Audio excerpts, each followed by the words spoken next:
63% of our teachers are white. Only 23% of our students are white. At the same time, 50% of our students are Latino and 20% of our teachers are Latino. So there's definitely an imbalance there. Diana Lambert, senior reporter at EdSource, an education nonprofit that reports on California's education challenges, says the state is looking for ways to diversify the educator workforce. Tony Thurmond got together a task force. They're trying to find a way to recruit more specifically Black male teachers. He said that's one of his main priorities for the year, but I think it's early on. They just have a task force so far. Why does diversity in the classroom matter? Well, research shows that teachers of color have a positive impact on all students. The Learning Policy Institute, an independent research nonprofit, found that when taught by teachers of color, students of color have higher test scores, are more likely to graduate high school, and more likely to succeed in college. California School Boards Association's Chief Information Officer, Troy Flint, explains. There's a lot of research that shows, particularly at the earlier levels, that when students have a teacher that they identify with that looks like them, that can produce more engagement with school and better academic results. So there's a real desire to get a wider variety of people into the teaching profession, particularly in some of these low-income schools where students have a certain experience and not all teachers may be able to relate to that. Of course, you don't have to be from a certain environment. You don't have to be from the streets. You don't have to be from a rural area to be effective in those settings. But certainly it is helpful. What's preventing more recruitment and retainment of teachers of color? Inadequate teacher preparation, poor working conditions, low salaries, a lack of ongoing support for new teachers are just part of the issue. Right now, about a third of the people who are entering the profession in California have what are called substandard credentials. Doesn't mean that they won't be good teachers, but it just means they haven't completed all the certification that would normally be required to enter the classroom. But because beggars can't be choosers, districts aren't in a position where they can be picky, can't hold out for those who have the full credential. And so they have to hire people who are still completing that work. And that has equity issues because typically it's the more affluent districts that can offer the higher salaries that kind of get their pick of the litter when it comes to getting those teachers. And you tend to have more turnover at the low income schools, which are generally, but not always, considered more demanding, a little tougher environment. And so because of that, you're getting that constant churn.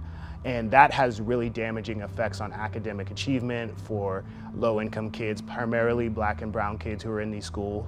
Also, our rural students, where you don't have access to the same candidate pool. The rural areas are definitely the hardest hit. For example, Konocti Unified up in Lake County has about 50% of its teachers working on an emergency credential who aren't fully prepared to teach the courses they're teaching. And last year they started the year short 12 teachers, even with those 50% of the teachers underprepared. When the rural areas are hard, your pool of teachers, people who are qualified to be teachers, is small.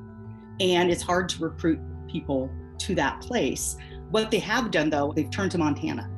So they go to Montana and they go to teacher fairs in Montana, trying to attract teachers from that state here. The reason being that Montana has there aren't very many jobs for teachers in Montana, and they figured that Lake County's similar. It's rural. It has a lot of outdoor activities. They try to attract those teachers there, and a good portion of their teachers are from Montana. California is able to attract teachers from other states, partially based on pay.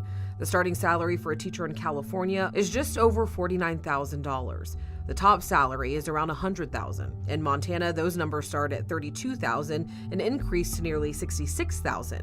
Other teacher deficiencies: bilingual teachers, special education teachers, and substitute teachers. Half of all districts in California are reporting a shortage of bilingual teachers. This is really concerning. Given our demographics, we have more English learner students than any other state in the country, a huge percentage of English learner students of the nation as a whole. To recognize that lack of bilingual teachers is not just something that hurts English learner students, It has an impact on communities widely and on California as a whole. This is a huge percentage of our student population, people that will be the adults, the decision makers of tomorrow. And these are potentially future leaders. We're losing potential that's being compromised because we are not able to provide them the support they need and deserve, whether that's rural areas, whether it's our low income students, whether it's students with disabilities or our English learner students. It's a true equity issue, and it's also an issue for our health as a society, for our ability to field engaged adults who can participate in civic society, and in terms of our ability to remain a prosperous and hopefully more equitable society in the future. And I do want to focus in on something that Diana touched on, the lack of substitute teachers in California. She says that some school districts are going to great lengths to draw substitutes in.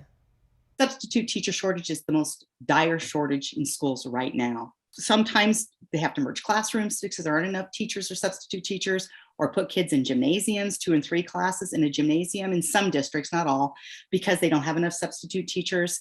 Substitutes sort of dropped off the map during COVID because there was no school for a year and a half. They had to find other jobs, right? And then they weren't paid that well and they were afraid of COVID.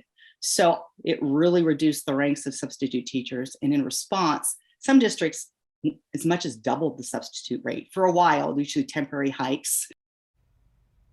And we do want to hear from any current or former teachers watching this right now. Let us know your thoughts about the changing landscape in the classroom. All you have to do to reach out to us is just email to thepoint@abc10.com.